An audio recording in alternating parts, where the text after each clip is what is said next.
دي متعلقة بجزء مهم في الميكانيكال elements. احنا كنا درسنا قبل كده مثلا البيلتس، ودرستوا قبل كده انتوا البولز، الناتس، درسنا حاجات كتيرة.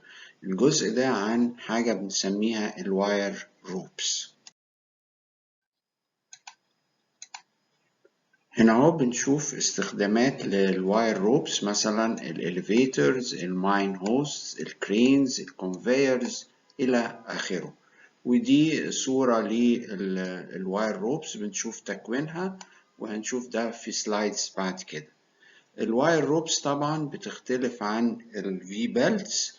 الواير روبس بتشتغل على جروف بوليز، والواير روب لازم يبقى متلامس مع البوتوم بتاع الجروف، مش زي الفي بيلتس اللي هي كانت بتشتغل على مبدأ الويدج، يعني على الانكلايند سيرفيسز.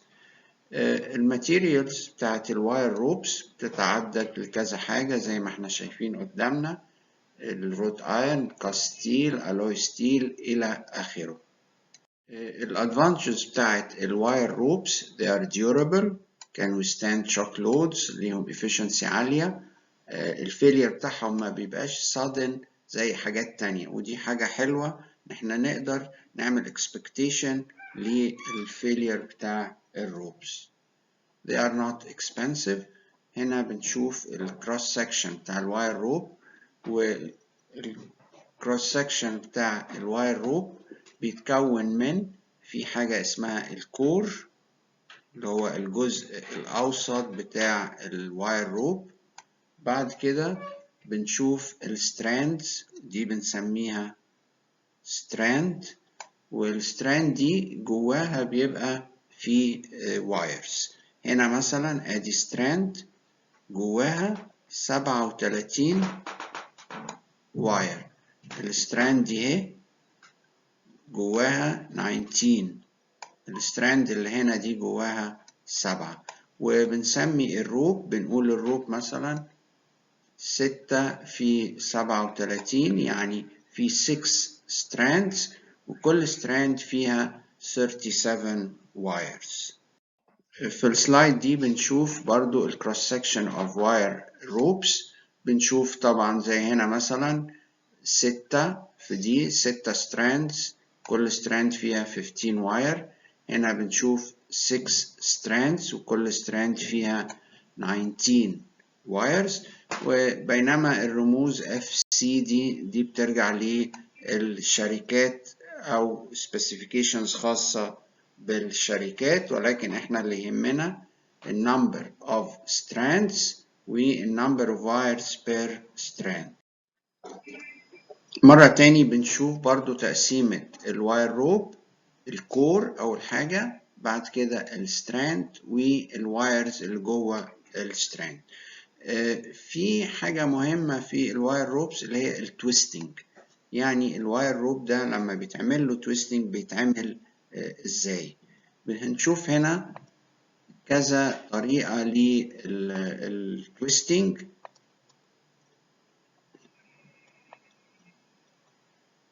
بنشوف في المجموعة دي الرايت هاند، وبنشوف الليفت هاند في التويستنج.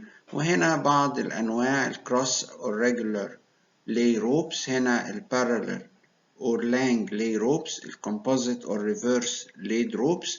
وكل واحدة بنشوف فيها هنا مثلا التويستنج في الopposite direction بتاع الستراند.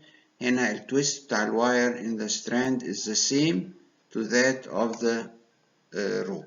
يعني الواير بيتلف، بتعمل له تويست في اتجاه لفة الستراند ولا في اتجاه معاكس ليها. هنا برضو بنشوف الكونستراكشن بتاع الواير روب. بنشوف ادي الكور اهو، بنشوف الستراند اهي ستراند، وبعد كده هنا بنشوف الواير، وهنا الاتجاهات التويستنج زي ما اتقال في السلايد اللي فاتت.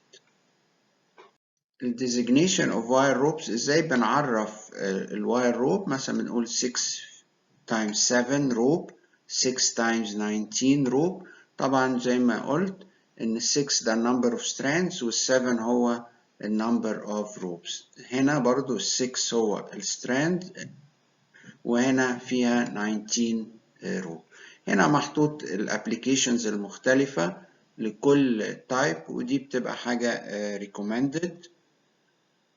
ده كان تيبل 1. في تيبل 2 بنشوف التنسايل سترينجز بتاع الستيل وايرز.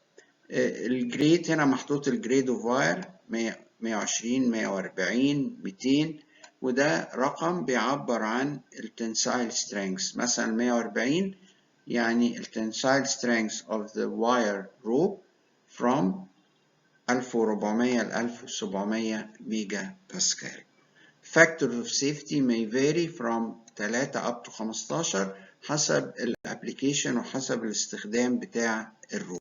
في تيبل 3 بنشوف التايب بتاع الروب اللي هو المقاس بتاعه، بنشوف كمان ال diameter of the rope in millimeter. ادي ارقام 8 9 10 12 18، ده الروب diameter. هنا بنشوف الافريج ويت بير متر، بنحطه كنيوتن بير متر، ومحطوط له هنا رقم depending على دي، حيث دي هو الديامتر بتاع الروب. هنا برضو بنشوف الروب تنسايل لود، وبنشوف التنسايل سترينجز بتاع الواير. لو السترينجز بتاع الواير 1600 ميجا باسكال، عايز اعرف بقى الروب ده يشيل او يتحمل تنسايل لود قد ايه. يتحمل 530 في دي سكويرد، حيث دي هو النومينال دايمتر بتاع الروب. لو كان الماتيريال بتاعت الروب 1800 ميجا باسكال، فبالتالي الروب ده يقدر يشيل تنسايل لود اعلى، فال 530 هتبقى 600 دي سكويرد. وبعد كده في تيبل 4 بنشوف فيه برضو نفس الأفكار بس على استخدامات تانية. تيبل 4 بيديني الروبس المستخدمة في الليفتس، في الاليفيتورز، في الهايستس، بينما تيبل 3 كان بيدي الروبس المستخدمة في الهاولش بيربسز في الماينز. تيبل 4 في نفس الفكر برضو. لو أنا مستعمل روب ليه ستريس من 1100 ل 1250، بيبقى الروب ده يشيل لود 385 دي سكوير. لو كانت الستريسز أعلى للروب فهيشيل لودز أعلى. وهنا برضو مديني التايب اوف روب والسايز بتاعه.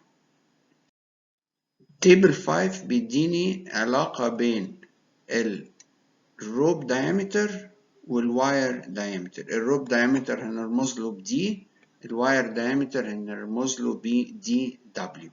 هنا عندي روب 6 في 19، يبقى الواير دايمتر نقدر نعرفه اللي هو دي دبليو من 0.063 دي، حيث دي هو الروب دايمتر. هنا الاريا بتاعت الواير روب اقدر برضو اعرفها بناء على الدايمتر بتاع الروب. الشكل اللي بنشوفه ده دي كرينز، وبنشوف كمان هنا بنشوف how to measure الدايمتر بتاع الواير روب. ده correct method بين هنا من الطرف هنا والطرف هنا، بينما دي it's an incorrect method. في السلايد دي بنشوف الشيف diameters بتاع الواير روبس. هنا في السايز بتاع الروب، هنا المينيمم شيف diameter وده البريفيرد diameter. وليه مينيمم؟ المينيمم ده بيبقى علشان البندنج effects. في السلايد دي بنشوف الشيف الديزاين بتاع الشيف، وبنشوف هنا ازاي بيحصل كونتاكت بين الروب وبين الشيف، بينما السايدز بتبقى فري. وهنا بيديني بعض الدايمنشنز،